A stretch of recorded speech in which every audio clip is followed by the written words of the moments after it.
नमस्कार दोस्तों, स्वागत है अपने चैनल @ ऑनलाइन तैयारी पर। हम लोग यूपी टेप्रोसी पेट की तैयारी कर रहे हैं। पेट में कुछ क्वेश्चन इंपॉर्टेंट वाले हम लोग चल रहे हैं। ठीक,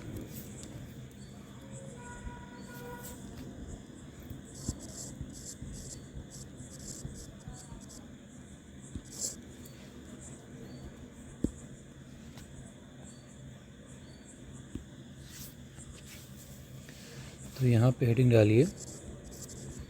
कुछ हम इम्पोर्टेंट अनुच्छेद के बारे में पढ़ेंगे। प्रधानमंत्री से संबंधित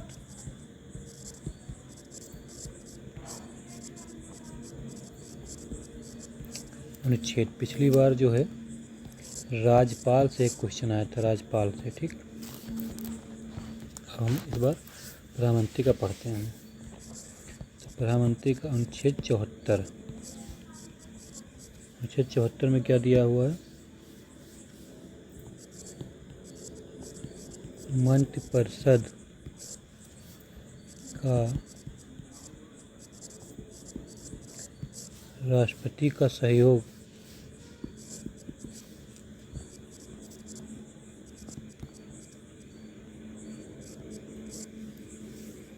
एवं परामर्श देना।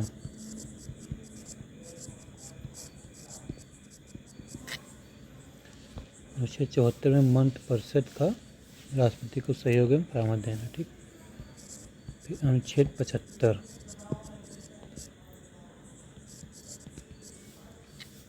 अनुच्छेद 75 क्या है? मंत्रियों से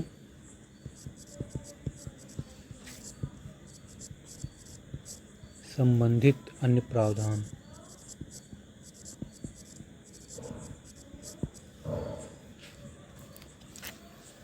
फिर अनुच्छेद 77।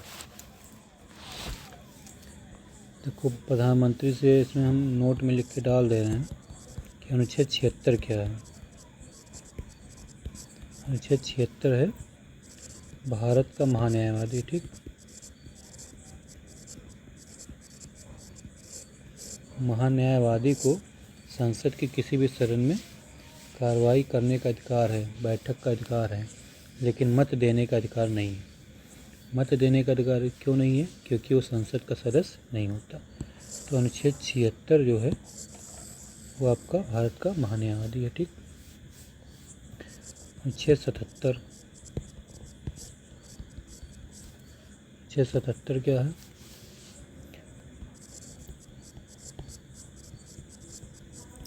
भारत सरकार द्वारा कार्रवाइयों का संचालन।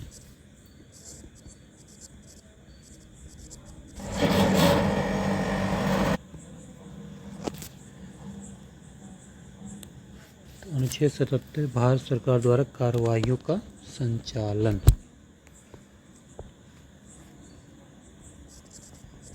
फिर आता है अनुच्छेद 78। अनुच्छेद 78 है प्रधानमंत्री का राष्ट्रपति को सूचनाएं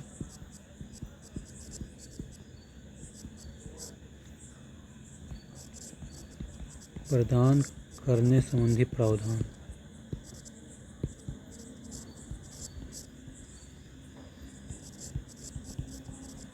कर्तव्य। ठीक, अनुच्छेद 88 क्या है?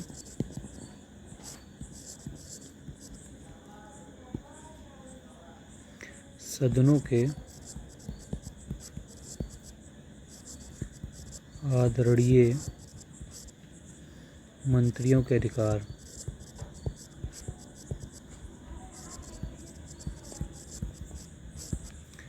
अब इसमें पूछा जाता है कि किस अनुच्छेद में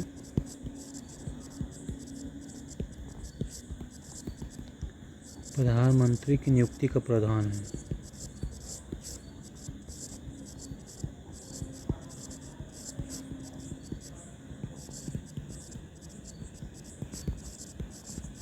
ठीक, तो इसका आंसर होगा मंत्रियों की जो नियुक्ति है वो अनुच्छेद 75 में है। ठीक,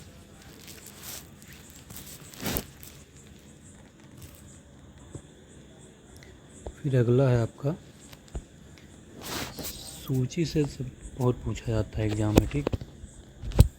संविधान की जो 7वीं सूची है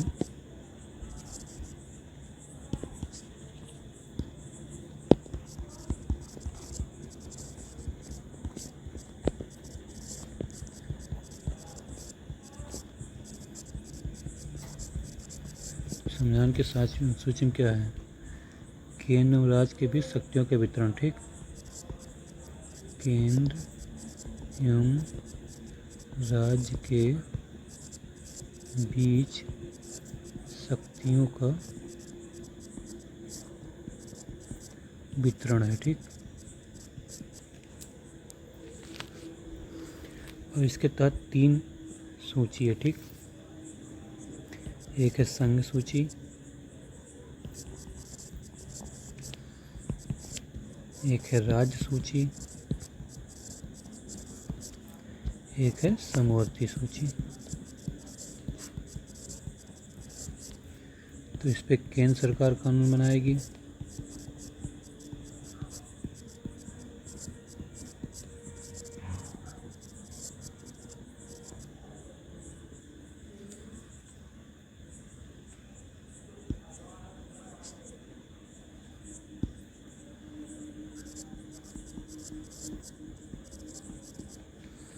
इसमें राज्य सरकार बनाती है, इसमें राज्य और केंद्र दोनों मिलकर कानून बनाते हैं। पूछा जाता है समवर्ती सूची कहाँ से लिया गया? तो ऑस्ट्रेलिया के संविधान से लिया गया है।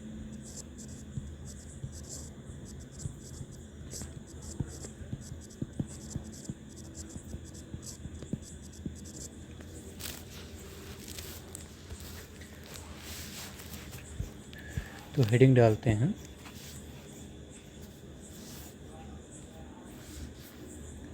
संविधान की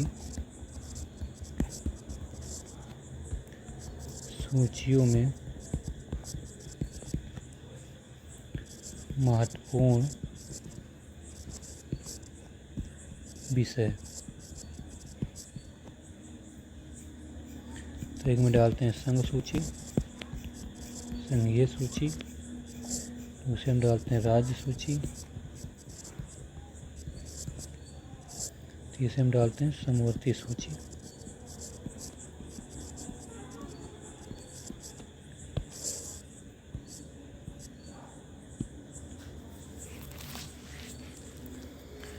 तो परमाणु ऊर्जा ये कहाँ पे है? संघ सूची में है। जन स्वास्थ्य ये कहाँ पे है? ये आपका है राज्य सूची में, और वन है समवर्ती सूची में। फिर आता है खनिज स्रोत, ये आपका है संघ सूची में, और स्वच्छता है राज्य सूची में, वन्य जीव है समवर्ती सूची में। प्रतिरक्षा, फिर डिफेंस, अस्पताल यह है राज्य सूची में, डिफेंस है आपका प्रतिरक्षा संघ सूची में, और परिवार कल्याण, परिवार कल्याण है आपका समवर्ती सूची में, ठीक। फिर अंतर्राष्ट्रीय मामले, यहाँ से क्वेश्चन आप लोग को एक जरूर मिलेगा, ठीक। अंतर्राष्ट्रीय मामले, क्योंकि इतनी बार पेट का एग्जाम हुआ है, सूची से जरूर क्वेश्चन आया है। कृषि ये आपका राज्य सूची का विषय है। खाद्य एवं वस्तु ये है समवर्ती सूची का। फिर अंतर्राष्ट्रीय परिवहन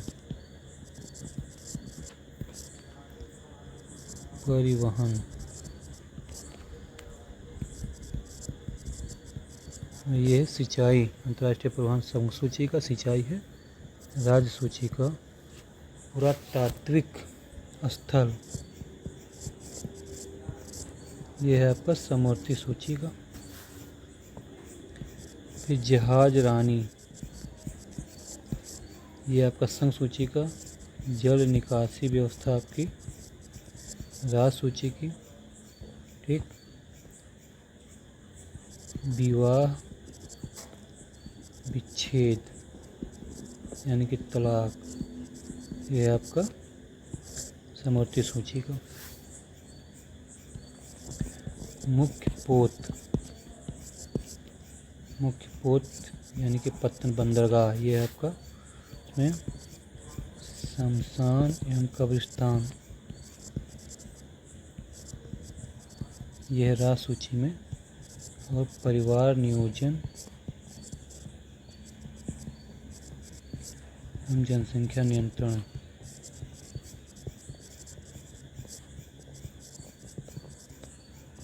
ये है आपका समवर्ती सूची में। यहाँ पे पुलिस भी राज्य सूची में है, ठीक। तो यहाँ से एक क्वेश्चन 100% लिख के लीजिए, एक क्वेश्चन आप लोग को मिलना ही मिलना, एकदम से 100% तय है।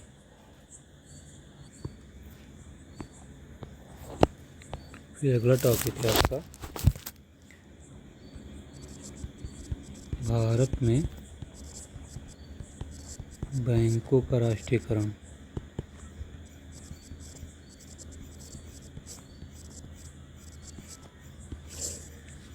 चूँकि एलपीजी मॉडल अपने सिलेबस में है, ठीक। तो एलपीजी मॉडल के अंतर्गत ही सेकंड फेज जब प्री इंडिपेंडेंस चला, मतलब 1947 के पहले पोस्ट इंडिपेंडेंस, प्री इंडिपेंडेंस एक पोस्ट इंडिपेंडेंस, तो पोस्ट इंडिपेंडेंस के बाद बैंकों में एक क्रांति आई, ठीक। तो उसी के अंतर्गत बैंकों का राष्ट्रीयकरण स्टार्ट हुआ। राष्ट्रीयकरण का मतलब हो गया कि किसी भी कंपनी को सरकार अपने हाथों में लेना, ठीक। सरकार को अपने हाथों में लेना, अपने नियंत्रण में लेना, इसका मतलब राष्ट्रीयकरण का मतलब ये हुआ, ठीक। तो भारत में बैंकों का राष्ट्रीयकरण का पहला चरण कब स्टार्ट होता है? भारत में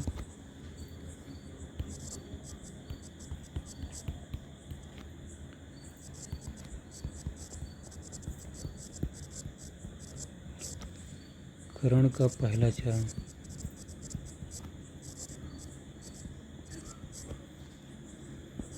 1969।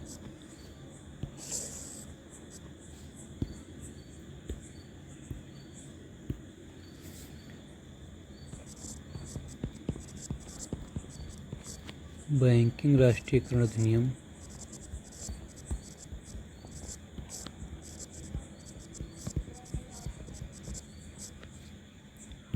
1969 के अंतर्गत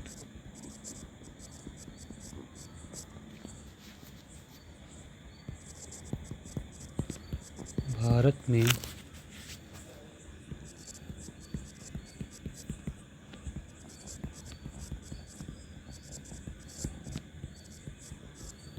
बैंकों के राष्ट्रीयकरण के प्रथम चरण में तत्कालीन प्रधानमंत्री, उसमें प्रधानमंत्री कौन थी?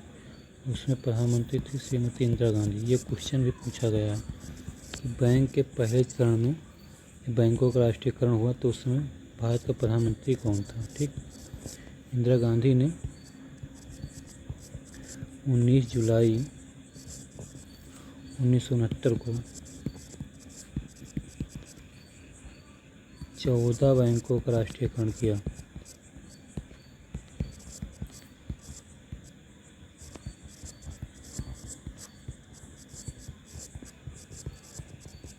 ठीक, 14 बैंकों का राष्ट्रीयकरण किया, जिनमें से जिनकी जमा पूंजी कितनी थी? जिनकी जमा पूंजी 50 करोड़ से ऊपर थी, ठीक, 50 करोड़ से अधिक थी, ऐसे 14 बैंकों का प्रधानमंत्री इंदिरा गांधी ने राष्ट्रीयकरण किया था, ठीक। पूछा जाता है कौन सी पंचवर्षीय योजना में हुआ था? तो जो पहले चरण के बैंकों का राष्ट्रीयकरण हुआ था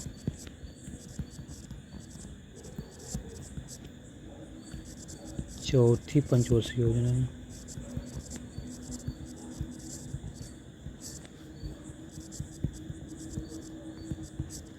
1969 से 74 में हुआ था। ठीक,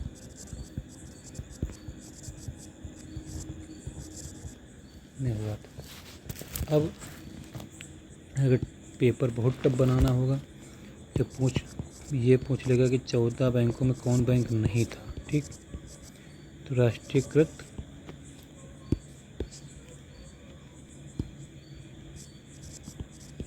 राष्ट्रीयकृत 14 बैंक कौन से हैं। ठीक,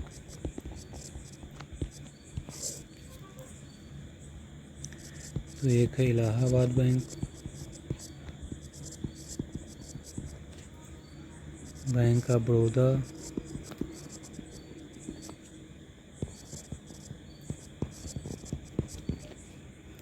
bank of India,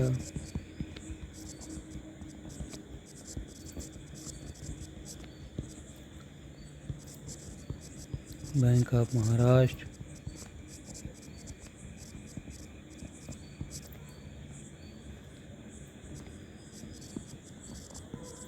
central bank of India,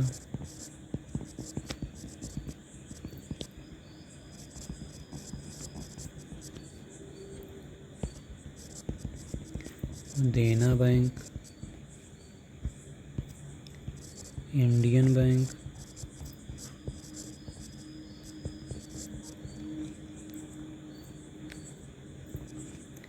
Indian overseas bank,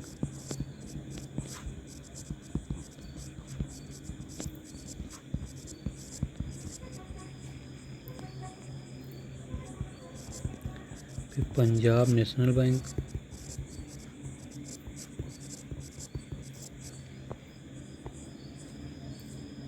फिर सिंडिकेट बैंक,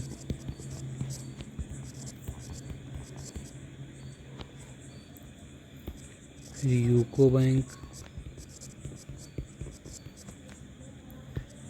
यूनियन बैंक,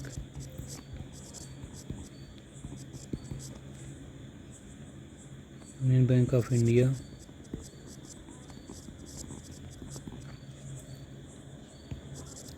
फिर यूनाइटेड बैंक ऑफ इंडिया,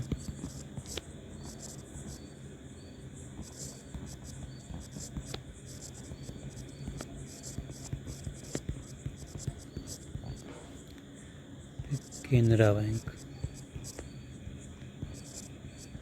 इन 14 बैंकों का राष्ट्रीयकरण 19 जुलाई 1969 को हुआ था। अब दूसरा चरण बैंकों का राष्ट्रीयकरण का कब स्टार्ट होता है?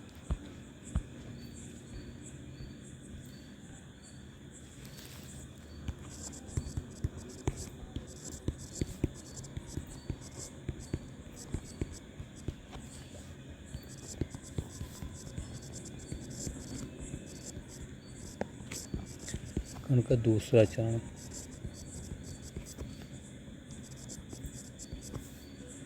ये 1980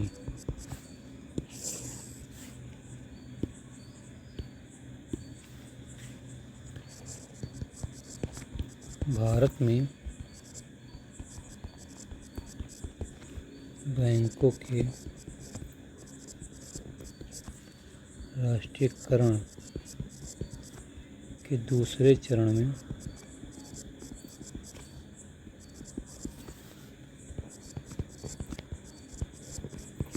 तत्कालीन प्रधानमंत्री, तब भी प्रधानमंत्री कौन थी? इंदिरा गांधी थी। ठीक, इंदिरा गांधी जी ने 5 अप्रैल 1980 में 200 करोड़ रुपए से अधिक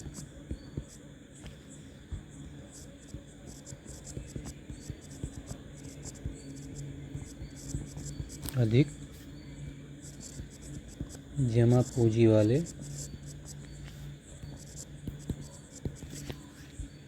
6 बैंकों का राष्ट्रीयकरण किया।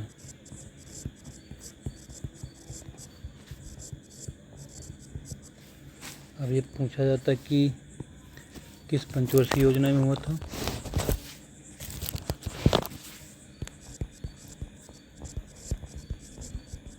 राष्ट्रीयकरण का दूसरा चरण छठी पंचवर्षीय योजना। ठीक,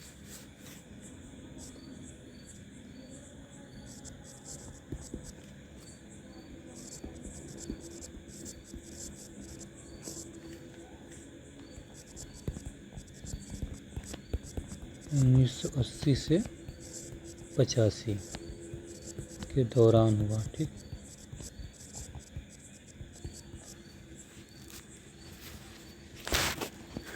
तो इस समय टोटल कितने हो गए थे राष्ट्रीयकृत बैंक?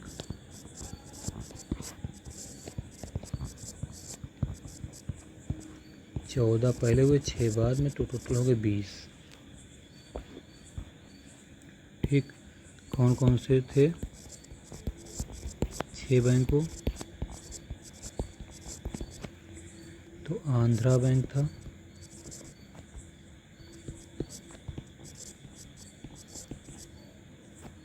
ठीक, फिर कारपोरेशन बैंक,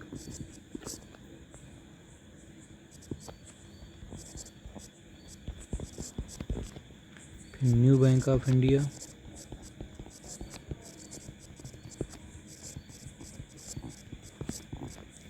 फिर ओरिएंटल बैंक ऑफ कॉमर्स,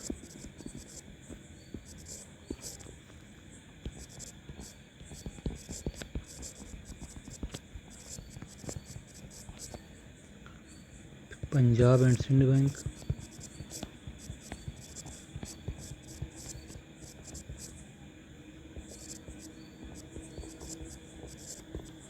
और फिर विजया बैंक।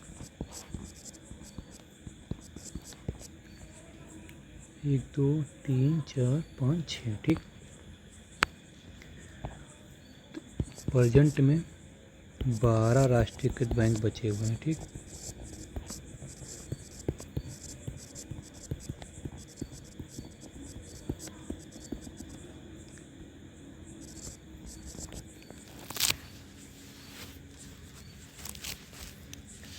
तो आज के लिए इतना ही। फिर हम मिलेंगे अगले क्लास में एक अच्छे टॉपिक के साथ। जो जो एग्ज़ाम में आने वाला बस वही हम पढ़ा रहे हैं, इसके अलावा और कुछ नहीं छेड़ रहे हैं। ठीक, नमस्कार दोस्तों, जय हिंद, शुभ रात्रि।